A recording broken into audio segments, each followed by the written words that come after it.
എവിടെയൊക്കെയോ തോറ്റു എന്നു കരുതി നീ വിഷമിക്കേണ്ട. കറുത്ത കൽക്കരിക്ക് വെട്ടിത്തിളങ്ങുന്ന വജ്രമായി മാറുന്ന ഒരു സമയമുണ്ട്. ജീവിതത്തിലെ മോശം ദിവസം അത് നിങ്ങൾ ചിരിക്കാത്ത ദിവസമാണ്. നിന്റെ സാഹചര്യം കാണുന്നത് തമാശയായി തോന്നിയേക്കാം, അവരിൽ ആ സാഹചര്യം വരുന്നതുവരെ. ഇന്നത്തെ ദിവസം മനോഹരമാക്കാൻ നോക്കൂ. നാളെ ഈ ഭൂമിയിൽ മനോഹരമായത് കാണാനായിട്ട് നമ്മളില്ലെങ്കിലോ? ആരും കാണാതെ നീ കരഞ്ഞതിനുള്ള മറുപടി എല്ലാവരെയും കാണെ ദൈവം നിനക്ക് തരും. മറ്റുള്ളവർ ഉല്ലസിക്കുമ്പോൾ നീ പഠിക്കുക. മറ്റുള്ളവർ ചെലവഴിക്കുമ്പോൾ സംരക്ഷിക്കുക.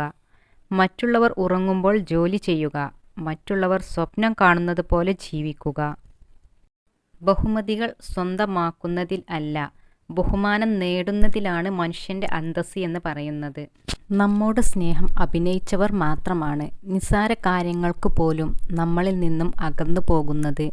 കാരണം അവരുടെ സ്നേഹം ആത്മാർത്ഥത ഇല്ലാത്തതായിരുന്നു എന്നതാണ്.